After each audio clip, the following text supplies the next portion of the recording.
Hello friends. पिछले class में हमने मटेरियल एल वेरिएंस एंड मटेरियल सवीजी वेरिएंस की चर्चा किया था। आज हम मटेरियल मिक्स वेरिएंस पर चर्चा करेंगे। Material mix variance, this portion of the direct material usage variance which is due to the difference between the standard and actual composition of a mixture. यानी जब हम किसी वस्तु का उत्पादन करते हैं तो उस वस्तु के उत्पादन में कई तरह की सामग्री का प्रयोग होता है। यह अंतर स्टैंडर्ड मिक्सचर और एक्चुअल मिक्सचर के कारण होता है। मटेरियल मिक्स वेरिएंस की गणना करते समय देखेंगे क्या कि अगर total standard quantity of input and total actual quantity of input यदि इक्वल है, बराबर है, तो मटेरियल मिक्स वेरिएंस की गणना इस प्रकार की जाएगी। मटेरियल मिक्स वेरिएंस बराबर standard quantity minus actual quantity into SP. यहाँ पर स्टैंडर्ड क्वांटिटी की तुलना में एक्चुअल क्वांटिटी कम है तो फेवरेबल होगा, और स्टैंडर्ड क्वांटिटी तुलना में एक्चुअल ज़्यादा है तो अनफेवरेबल है।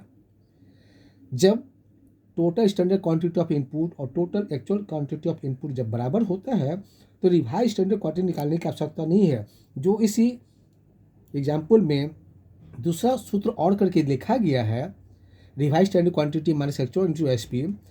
यहाँ पर रिवाइज स्टैंडर्ड क्वांटिटी की आवश्यकता नहीं होगी, क्यों कि यह रिवाइज स्टैंडर्ड क्वांटिटी के बराबर होगा यदि हम कैलकुलेशन करके निकालते हैं तो भी। यानी कहने का अर्थ कि मटेरियल मिक्स वेरिएंस की गणना करने में हम दोनों में से कोई भी एक सूत्र का प्रयोग करेंगे तो उत्तर एक ही आएगा। दूसरा, जब हम देखते हैं कि total standard quantity of input and total actual quantity of input equal नहीं है, तो ऐसी स्थिति में सबसे पहले हम लोग रिवाइज स्टैंडर्ड क्वांटिटी का गणना करेंगे। रिवाइज स्टैंडर्ड क्वांटिटी को हम लोग रिवाइज स्टैंडर्ड मिक्स के नाम से भी जानते हैं। Revise standard mix by revise standard quantity निकालने का तरीका बराबर है standard quantity into total actual quantity by total standard quantity input में। अब हम लोग निकालेंगे on the basis of revised standard quantity के आधार पर। मटेरियल मिक्स वेरिएंस बराबर होता है revise standard quantity into actual quantity into SP. जहाँ पर रिवाइज स्टैंडर्ड क्वांटिटी की तुलना में एक्चुअल क्वांटिटी कम है, फेवरेबल है, और जहाँ पर रिवाइज स्टैंडर्ड क्वांटिटी की तुलना में एक्चुअल ज़्यादा है, अनफेवरेबल है।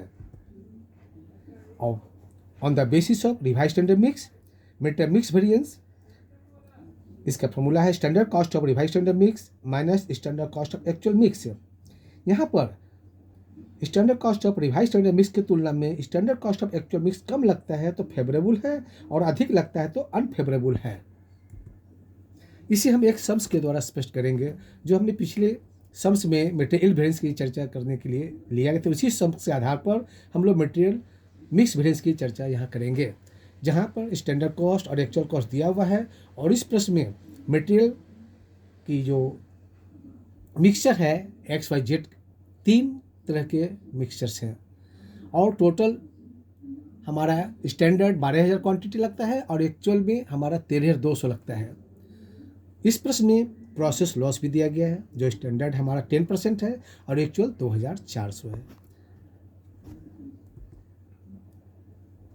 मटेरियल मिक्स वेरिएंस की गणना करने में revise standard mix minus actual quantity, revise standard quantity minus actual quantity into SP. Revise standard quantity minus actual quantity into SP of X, of Y, of Z, ये तीनों का अलग अलग निकालेंगे, जो कि 3 तरह के यहाँ मिक्सचर्स है। तो रिवाइज स्टैंडर्ड क्वांटिटी हमारा 5,500 जो आगे के पेज से निकाल के लाया गया है, और एक्चुअल क्वांटिटी 4,400 है। स्टैंडर्ड प्राइस 6 रुपया। यहाँ पर एक्चुअल क्वांटिटी कम लगा रिवाइज स्टैंडर्ड क्वांटिटी तुलना में, जिस कारण से ये हमारा 9,000 रुपया फेवरेबल होता है। वाई में रिवाइज स्टैंडर्ड क्वांटिटी कम लगता है, एक्चुअल क्वांटिटी ज़्यादा लगता है, जिससे कारण से 2,250 अनफेवरेबल निकला। उसी तरह से जेड में भी एक्चुअल क्वांटिटी ज़्यादा लग रहा है, वह भी 2,700 अनफेवरेबल है। तीनों को जोड़ देंगे एक्स वाई जेड को, तो टोटल 4,050 मेरा फेवरेबल हुआ है। रिवाइज स्टैंडर्ड क्वांटिटी जो हमने लिया उसमें कैलकुलेशन करने के लिए मटेरियल मिक्स वेरिएंस में, वो इस प्रकार से निकाला गया क्या कि यह total standard quantity into total actual quantity by total standard quantity input का है।